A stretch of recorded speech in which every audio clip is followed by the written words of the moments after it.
मजे से खाते थे। ये पहले ऐसी क्या चीज बनाता था जो आपको ठंड में बहुत काम आता है, और ये कौन सी बाइक कंपनी है जो शादियों में बारात का काम करती थी। भाई वीडियो ना एंड तक मजेदार है, तो इस वीडियो को 3 गिने तक लाइक करके चैनल को सब्सक्राइब मार दो यार।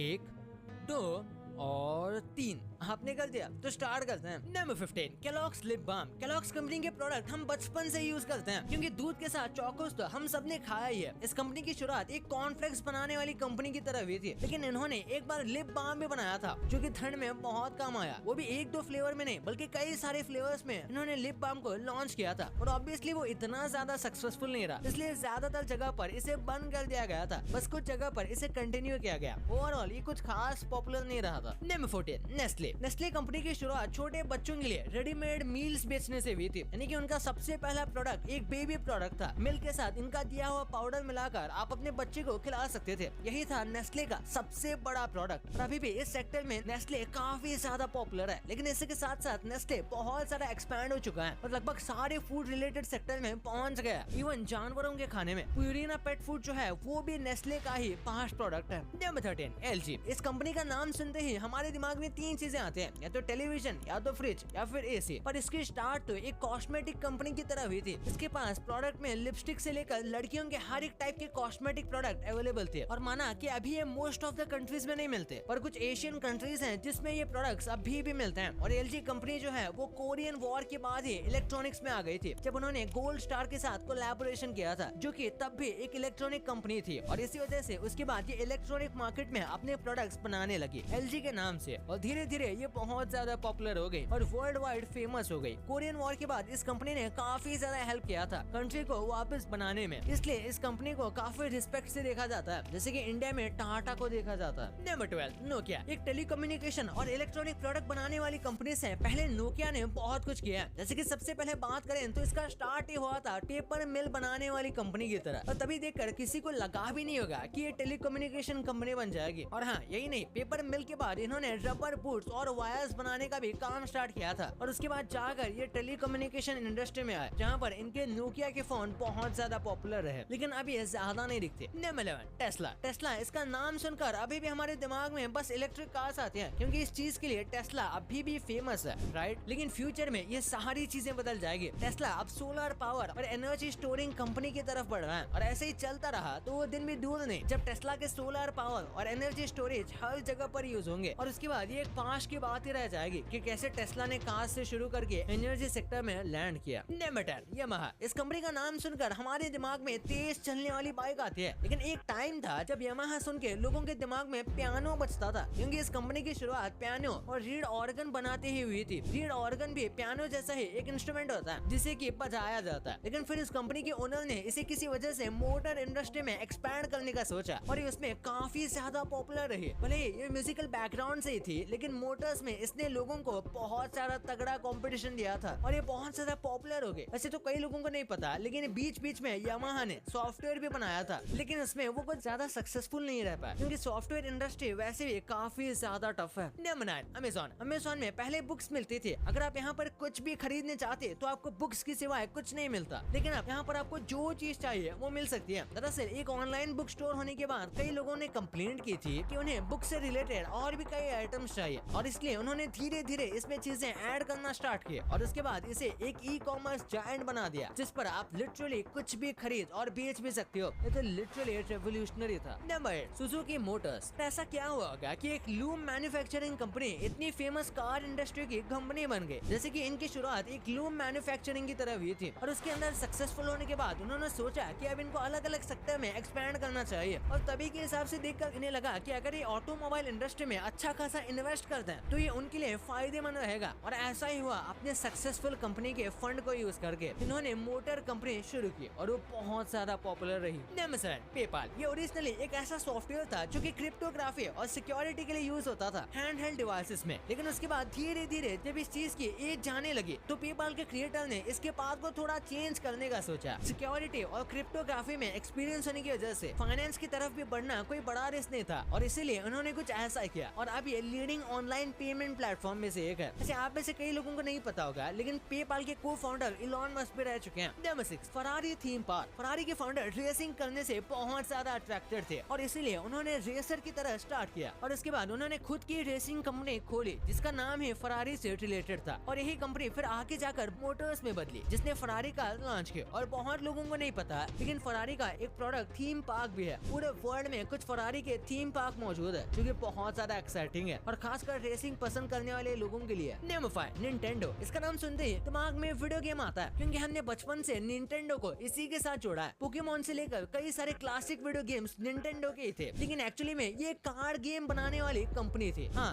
ये नॉर्मल प्ले कार्ड बेचते थे, लेकिन फिर मौका मिलते ही इन्होंने वीडियो गेम इंडस्ट्री में आगे बढ़ने का ट्राई किया और ये इनकी कंपनी का शायद सबसे बेस्ट मूव था। और ये बस प्ले कार्ड में रहते तो शायद ये कंपनी आज एक्सटिंक्ट हो जाती। Number 4, xerox. जेरोक्स कंपनी पहले फोटोग्राफिक पेपर्स को बेचती थी। कुछ इसी तरीके से इस कंपनी की शुरुआत हुई थी, लेकिन धीरे धीरे जैसे ये कंपनी सक्सेसफुल होने लगी तो उन्हें पता चला कि अब इन्हें एक्सपैंड करना पड़ेगा। इसलिए उन्होंने प्रिंटर्स के पार्ट्स को बनाना स्टार्ट किया और जब ये भी अच्छा खासा चलने लगा तो उसके बाद उन्होंने पूरे प्रिंटर से बनाना शुरू कर दिया। अब ये सबसे लीडिंग फोटोकॉपी और प्रिंटर कंपनी में से एक है। इमेजिन करो कि ये इतना ज्यादा पॉपुलर है कि इंडिया में तो सब फोटोकॉपी की जगह फोटोकॉपी को जेरोक्स ही कहते हैं। वाओ। Number 3, Mitsubishi. ज्यादातर लोग इस कंपनी को एक ऑटोमोबाइल कंपनी या फिर इलेक्ट्रॉनिक कंपनी की तरह जानते हैं क्योंकि इस फील्ड में ये ज्यादा पॉपुलर है और ऑटोमोबाइल में ये एक लेजेंडरी कंपनी की तरह भी मानी जाती है। लेकिन इनकी शुरुआत हुई थी एक शिपिंग फर्म की तरह, यानी ये चीजों को शिप करते थे और वहीं से मौका मिलने पर इन्होंने अपने आप को एक्सपैंड किया। वो भी छोटे मोटे तरीके से नहीं बल्कि काफी ज्यादा एक्सपैंड किया और अभी ये एक फाइनेंस से लेकर लगभग सारे सेक्टर में थोड़ा बहुत कुछ न कुछ करते ही हैं। Number 2, Caterpillar ink.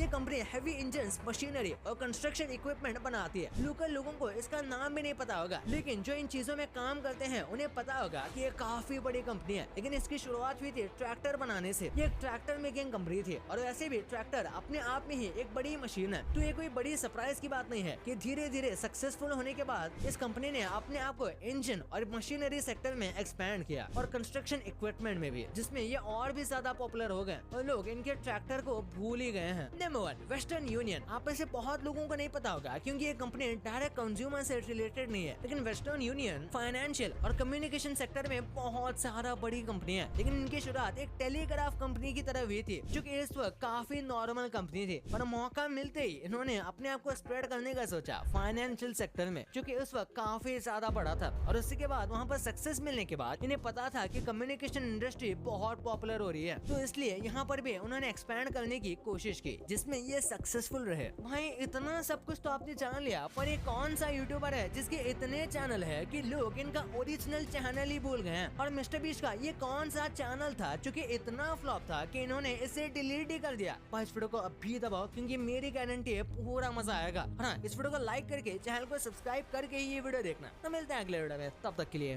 बाय।